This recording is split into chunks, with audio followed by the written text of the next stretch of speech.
Tonight we're talking about two things. The big one, the most important one, and the one we're going to close with, is going to be about distractions and distracted communications.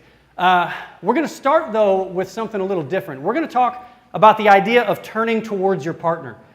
This is a very simple concept. This concept is, it's different than what we've done in the last 2 weeks. And I'm going to get into that here in just a minute, but I'll start by saying this. When you respond appropriately to the day-to-day communication that your spouse offers you, you're turning towards your partner. We're going to start this little devotional section in James 3. So if you've got your Bible and want to turn to James 3, that's where we'll be. We're also going to talk a little bit about Ephesians 4, but let's start with James 3. With the tongue we praise our Lord and Father, and with it we curse human beings who have been made in God's likeness. Out of the same mouth come praise and cursing. My brothers and sisters, this should not be. Can both fresh water and salt water flow from the same spring? My brothers and sisters, can a fig tree bear olives or a grapevine bear figs? Neither can a salt spring produce fresh water.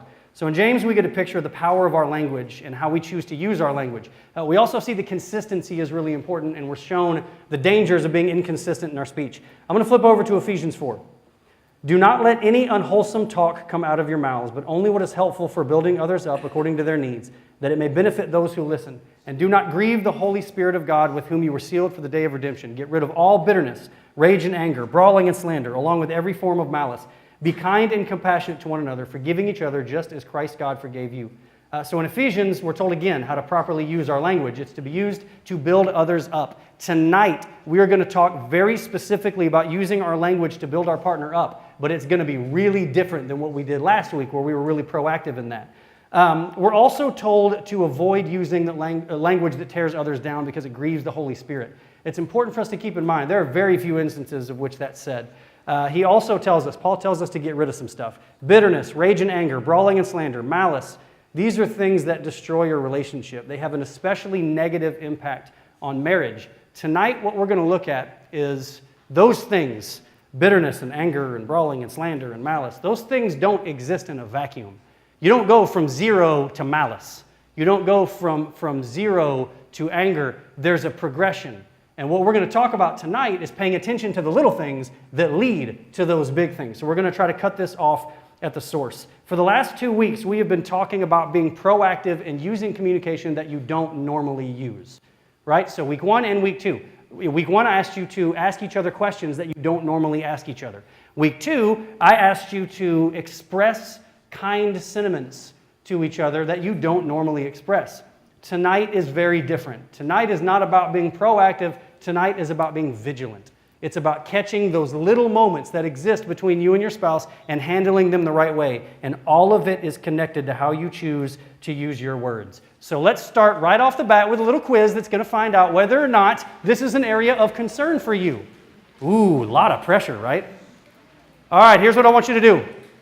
I want you to take a look at the quiz on page 2. There are 20 questions. They are very simple, true, false questions. So you are going to circle true if it's true, false if it's false. Not super upper level stuff. I'm only going to give you 60 seconds for this, and we're going to talk about what your answers mean in just a moment. This is an individual activity. This is not for you and your partner to do together. This is just for you. All right. Pencils down. Your answers are final. Here's what I want you to do. I want you to give yourself 1 point for every true answer. So do that quickly and put your number somewhere, or just think of your number. You don't have to write it somewhere. Although I did notice last week you guys were really interested in finding out what each other's number were. I had a lot of questions. What was your stress level? We were at 230. How about you? All right. If you have on this quiz, if you scored a 12 or higher, it indicates to me that what we're going to do tonight is something that you're already probably doing a bit of. Now, it doesn't mean you're perfect at it. It doesn't mean you're terrible at it. It just means this is something that's already on your radar. If you scored below a 12, it does not mean you're broken. It does not mean that you need to file the papers. It simply means tonight is going to be particularly important for you. Okay, so again, that's going to be our number. Now, I want to say, as I always say with these things, this is not ironclad, so let's not take it too incredibly seriously.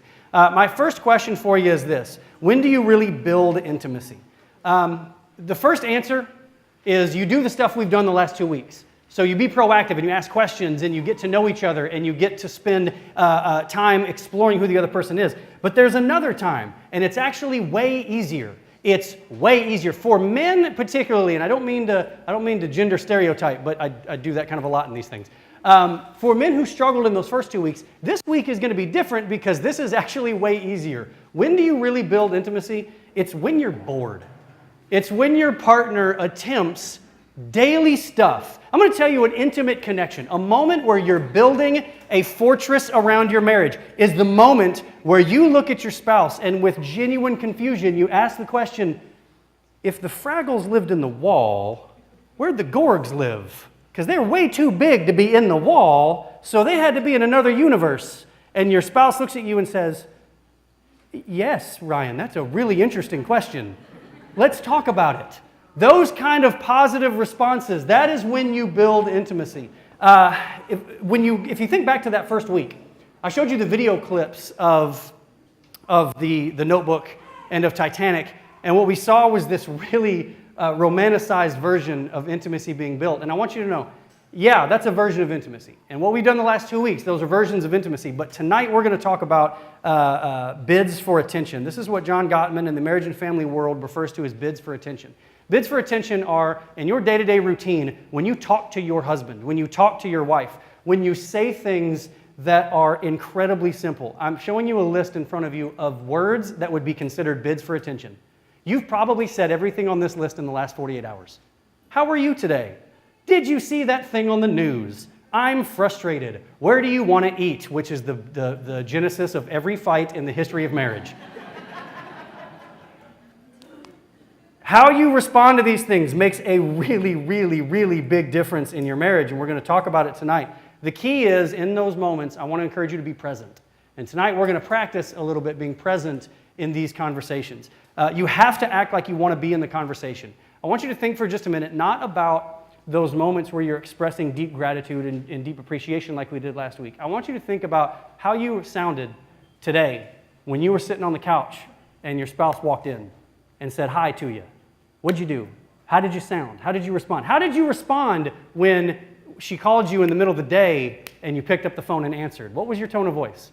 What was your tone of voice? Some of you are laughing already. What was your tone of voice when you woke up this morning and were trying to get the kids ready and one kid has all of his stuff standing by the door but no pants on? And then you've got another kid who's running around the house with a trash can on his head. What would your tone of voice sound like in those moments?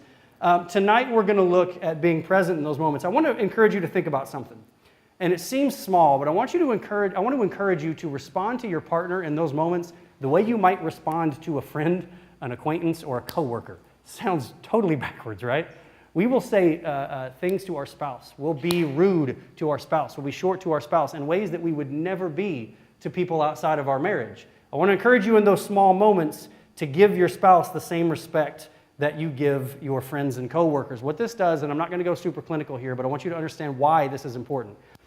Being nice to each other, which by the way, that's what I'm talking about. I'm talking about being nice to each other. Being nice to each other creates a positive feedback loop. Let me give you the short version of what I mean. What I mean is it creates an environment in your house where that is the expected norm. It is expected that we will be kind to each other. It is expected that we'll be respectful to each other. It is expected that we'll engage in conversation with each other.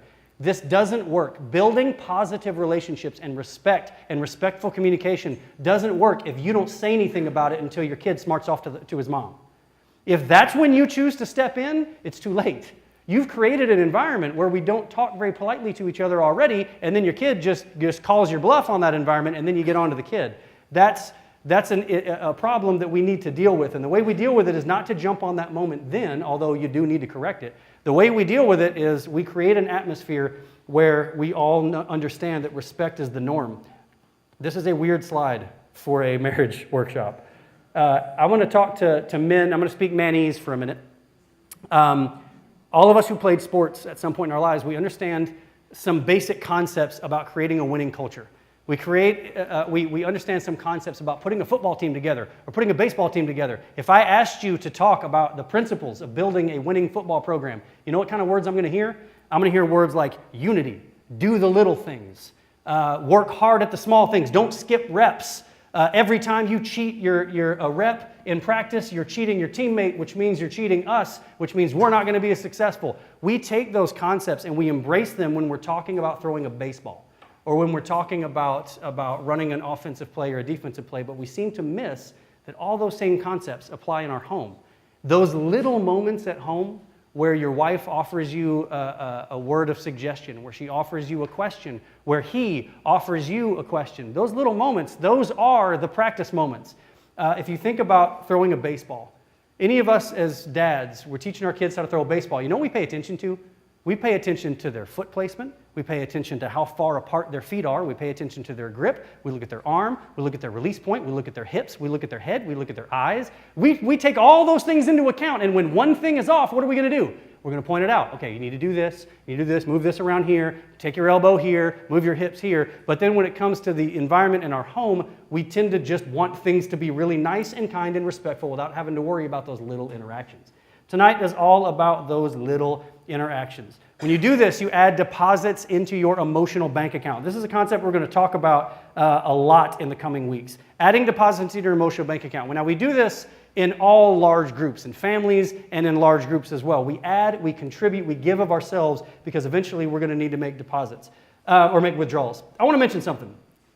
Some of you, the stuff we're about to talk about, some of you may say, I do more of this stuff than I get credit for. I try to be proactive. I try to be kind to my partner. I try to say the right thing, but I don't really get credit for it. I also try to do things, which is the second part of this equation. We do things that are nice. We do things that are kind for our partner. You feel like you do those things, but you don't get credit for it. The next activity is going to ensure that you understand what matters to your spouse. Okay, so here's what I want to talk about. If you are one of those people who feels like this sentence applies to you, I do more of that stuff than I get credit for. Number one, it's possible that the things you're doing, you're not doing them while expressing your intent. The intent that your actions are an attempt to bond with your spouse. You're not telling your spouse, I'm doing this for you. It's also possible that you haven't quite hit on the things that your spouse cares about. So take a look at page 3. Page 3 is going to take you through a couple of things that you may have experienced together. Maybe you haven't experienced them together, but you'd like to. Here's what I want you to do. I want you to take a look at what you see on page 3, and I want you to circle a couple of things. I want you to find 3 things that you've experienced together that mattered to you. Okay? The purpose behind this activity is you're going to tell your spouse, these are the things that we do together that matter. These are the things that we do together that I enjoy. These are the things we do together that make me feel appreciated and make me feel like you care about me. If there's something on here that you don't do but you think you would like to and you feel like you and your partner would connect on it, then I want to encourage you to circle that too. One quick note. You will notice on this page the word gossip is on here. It's number 46. I don't want you to misunderstand me, but gossip can kind of be a weird bonding experience in a couple, right? So we're not the only ones who do that? That's good. 2 things. We don't ever do that. April just gave me a really bad look.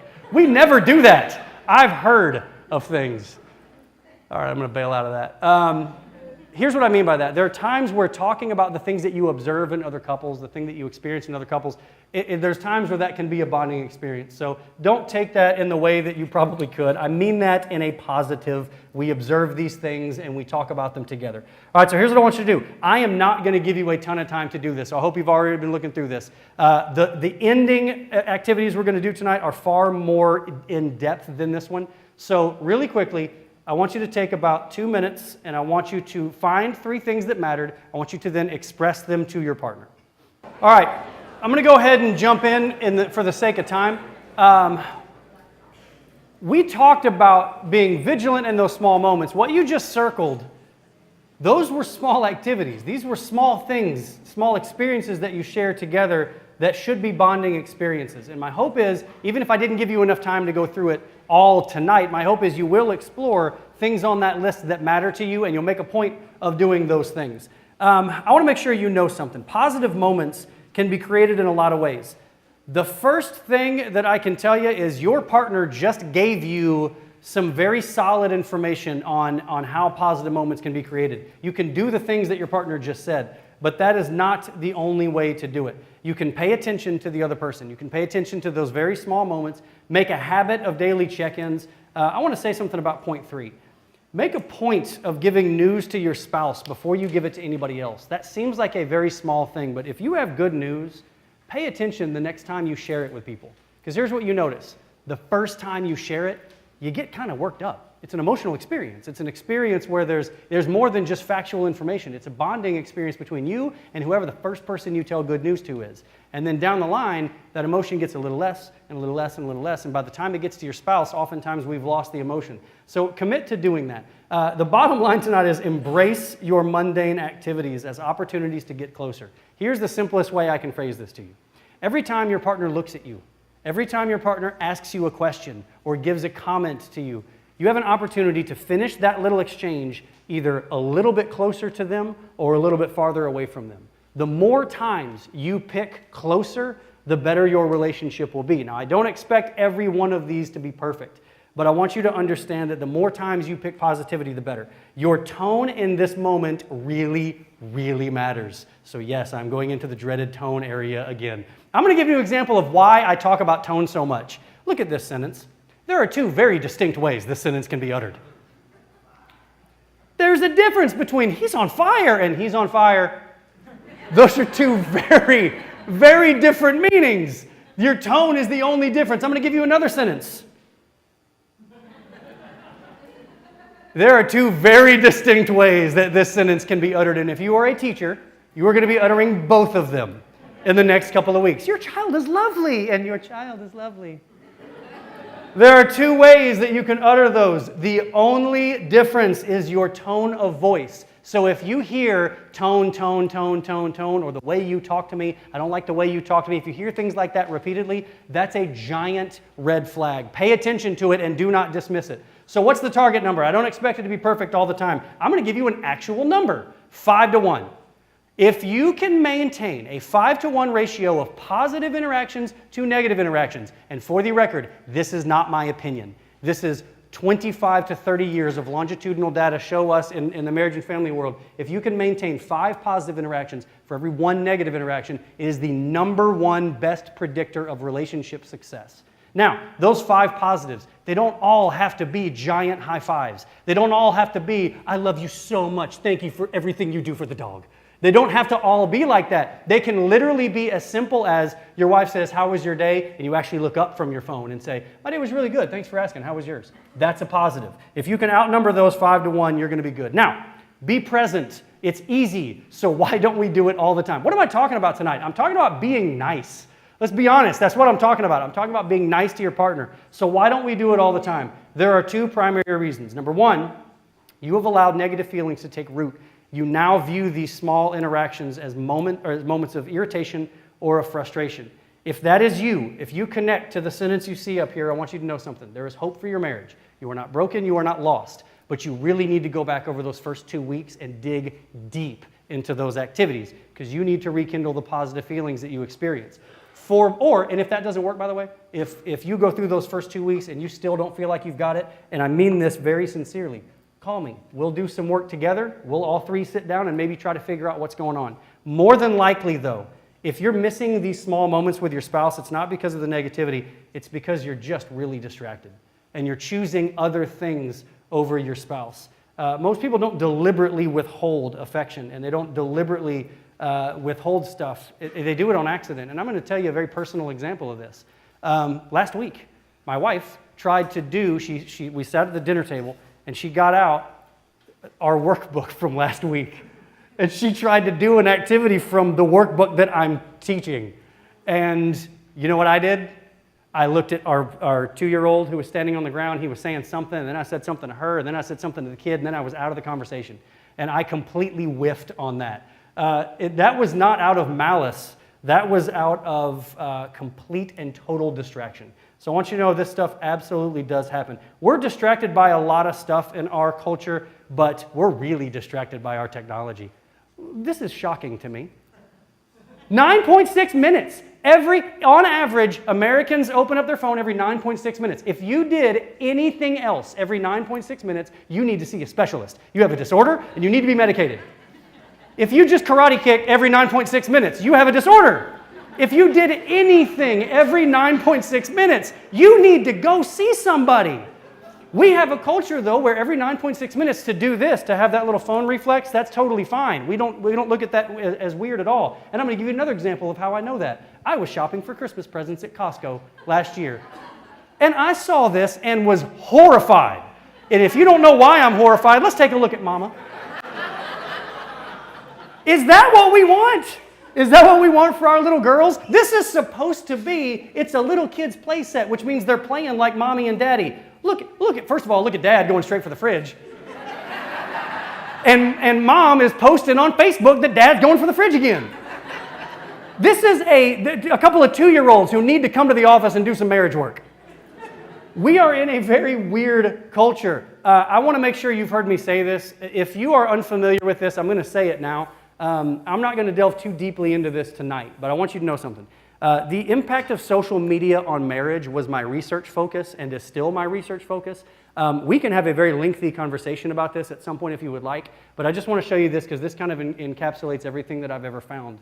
As Facebook usage goes up in a marriage, so do negative relationship outcomes. And by that, what I mean is breakups, divorce, fights, infidelity, all of those negative relationship outcomes, they all go up in correlation with Facebook usage. Now, if you think I'm overstating that, come on over to the office after this, and I will take you through a diligent PowerPoint presentation to explain to you why that's an accurate statement.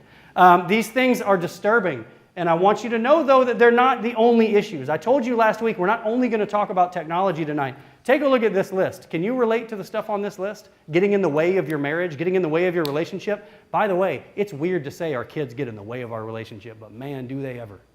I love them.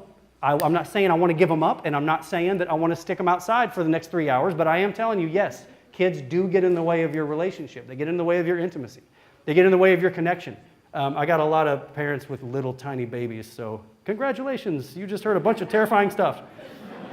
Ever-increasing job demands. Accessible alternatives. What I mean by accessible alternatives is actually pretty simple. There was a generation of people who had to make the best with who was sitting in the room with them because that's all you had. We don't really have that option anymore. Now, if you don't like who you're sitting in a room with, you just pick up your phone and you're now connected to a whole bunch of other people. But I ventured back into technology there on accident. On-demand entertainment. That is one of those that we do not think of as being a great distractor in our relationship, but man, it is. Think about the words. On demand. Demand. I will have my Goldbergs. Thou shalt bring me my Goldbergs. It is a very bizarre word to use when we're talking about entertainment, but we use it. How do we do this? So how do we manage these distractions? That's why you're here tonight. One, we talk about it, and we're going to do that. But two, we understand that this conversation is personal.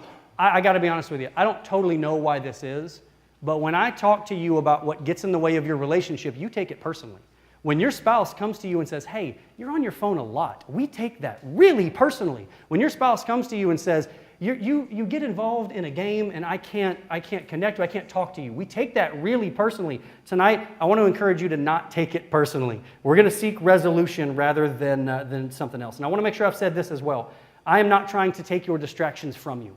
What does that mean? That means I really like watching the Lions on Sunday. I'm from Detroit, which is the only reason anyone would watch the Lions.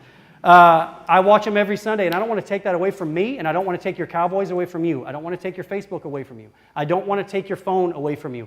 All those things that get in the way, the goal is not to rid your life of them, although if you feel like that would be valuable, then I encourage you to try it. The goal is to fit it into your life in a way that works. Okay, so don't misunderstand me. I don't want you getting in the car after this and saying, see, he told us no more Facebook, no more phones, no more football. That's not what I'm saying. I'm saying those things are great. But instead of allowing them to overtake your marriage, I want you to work them into your marriage in a way that works for you. Here's what we're going to do. Take a look at page 4. On page 4, I have given you a list of possible things that could distract from your marriage. Your job is to do something pretty simple. I want you to circle the 5 that you find to be the most impactful in your marriage, and I want you to rank them 1 through 5. Now, this is not a group activity.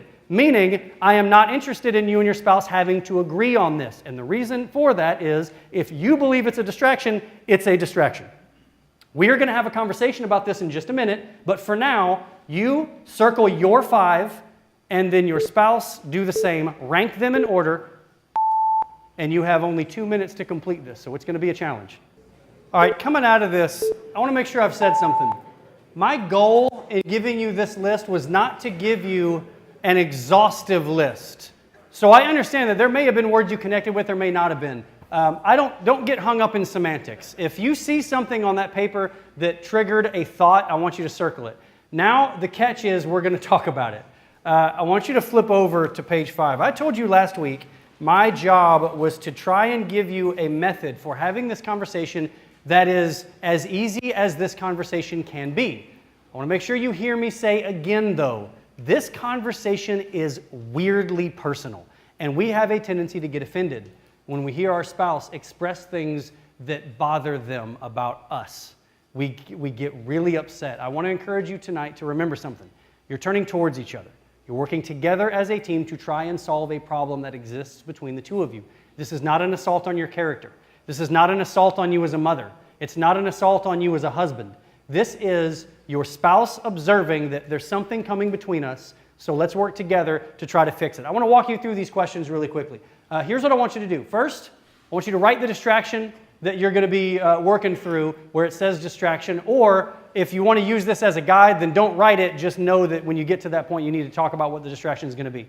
Then you're going to go into these questions. 1, why is it a problem? Talk about you. Why do you feel it is a problem? Remember, I told you this was an individual activity. Why do you feel that this was a problem? Next, when do I notice it? That is a very important question here. How do I contribute to the problem? You'll notice I'm starting with me. How do I contribute to this problem? The goal here is not to fix your spouse. The goal here is to talk collectively about how we can solve a problem. Next, what can I do to improve the situation, and what would my partner like for me to do? That is where you're going to include your spouse in the conversation. So this is where you invite your spouse in to say, here is my opinion. Keep in mind, it is my opinion. And I want you to handle it as an opinion, not as an all-out assault on your character. Next, how can my spouse help me be accountable for my commitment? I'm going to walk you through how this would look if this were Facebook. Okay, so let's pretend for a minute the distraction is Facebook. And the problem that I'm having is my wife is on Facebook all the time. Now, for the record, my wife actually doesn't have a Facebook account, so this is not a true story. If that's the problem I have, here is my how I'm going to approach this. Why is it a problem? It's a problem because I feel like I take a back seat to Facebook. Like we're in the same room, but you're not really in that room. You kind of disappear and you're involved and wrapped up in other people's lives and you don't really talk to me. Okay, when do I notice it? By the way, this is based on stuff that I've heard in my office. I've heard couples say to each other. When do I notice it? I especially notice it when we're in the car, because back a few years ago, I used to love car rides because we would take a car ride together and we would talk. But now we don't really talk because I sit and you look at your phone and you look at Facebook. How do I contribute? Okay, your first instinct might be to say, well, the problem is she's on Facebook all the time, so I don't contribute to that. Wrong. Here's your answer. I contribute to this in a number of ways, one of which is I probably don't let her know that there are safe times where she can use Facebook where I'm not going to judge it. And 2, I get so frustrated by Facebook that I belittle the fact that she uses it, so I'm kind of insulting about it. And so because I'm insulting about it, that creates this kind of hostile environment about Facebook. So you notice how, even though I'm not the one with the problem, how I do have a hand in this. Next, what would my spouse like? Oh, excuse me, how do I contribute? I probably don't give you the feeling that it's safe to talk about it. Finally, what would my spouse like? This is where you get space for your partner to intervene. What can I do to improve? Okay, again, if I'm in this conversation and I'm not the one who had the Facebook issue, what can I do to improve? Maybe your answer to that is I could be more open and honest about when it bothers me. We can be in the car and I could say, hey, could you put the phone away? Because I would really like to talk to you. Commit to being honest about that kind of thing. And then finally, how can my spouse help me be accountable for my commitment? What I mean by that is if you create a situation where you're going to identify in the other person behaviors that are detrimental to your relationship, I want you to be comfortable empowering and entrusting your spouse to hold you accountable for that and to not take it personally and to not get upset about it, but to understand that they do it out of love and respect. I am going to tell you something that may shock you. My wife and I have an agreement that when we see our parents in each other that we're allowed to say it. Which is crazy because most of us are like, don't you ever call me my dad, because that's my hot button thing, don't you do that. We kind of do the opposite because we want to trust each other to hold each other accountable for that. All right, having said that, here's what I want you to do. Take a look at page 5. I'm only going to give you 5 minutes, and I know that's not enough time. The goal here is not to go all the way through this, but in the interest of time, we have to finish with something else.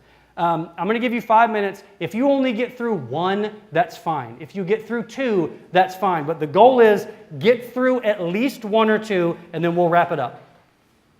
In the interest of time, I'm going to go ahead and close out this conversation just a few seconds early. I struggled tonight with a decision. The decision was, do we spend more time having the conversation, or do we spend more time talking about the conversation? And my goal was to give you enough to where you could go home and continue this dialogue. The first 2 weeks was very uplifting and very positive. The conversation should have been about the things you appreciate, the things that you love, the things that you are passionate about, the things that you enjoy about the other person. I know this conversation is a little bit different, but one of the things that I want you to avoid these distractions, these things that get in the way of a marriage, because it starts off really small and then it doesn't get addressed. And over a year, 2 years, 5 years, 10 years, it becomes a major point of contention in your marriage. The idea that you don't have to total a car to wreck it, you can just stop changing the oil. You've heard me say that a bunch of times. This is what I'm talking about. Getting rid of distractions before they become major issues. I want you to choose to win the small things, because if you choose to win those small moments, it avoids those big colossal drop-offs. I told you when we first started this workshop that this was supposed to be a positive experience, and it is. It is about avoiding the pitfalls by being really vigilant about the day-to-day stuff. And I talked about a football team. That wasn't an accident. The similarities between building a football team and building a marriage are actually really similar. You can see this in this little representation that we put together that, of course, you knew I was going to finish with.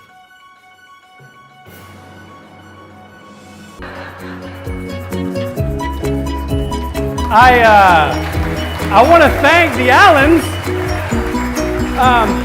On your way out tonight, we're going to close with a prayer, but I want to just remind you that Romans tells us to rejoice with those who rejoice and mourn with those who mourn. The way you do that is by turning towards your partner in every little moment that you can. Find moments to connect with each other this week. So let's finish out with a word of prayer, and then I have one quick announcement before you leave. Father, we come to you now grateful for the opportunity that we have to reconnect with each other. Father, I pray that if there are people in the room tonight who desperately needed to hear this message, I pray that you'll allow them to hear it. Lord, I pray that as they leave tonight, that your Spirit will go with them and you'll guide them through the rest of their week. Ask these things through your Son. Amen. Real quick, next week, we're going to be talking about expanding your teamwork, but I do have a shameless solicitation. My research focus is on the effect of social media on marriage. If I say Facebook in a marriage and something goes off in your head because you and your partner have struggled with it, if you would be willing to come and see me and let me talk to you for just a few minutes, I kind of want to put you in a research study. Don't be weirded out. Your name won't go in it. I just want to hear your answers. All right, that's it. Have a good night.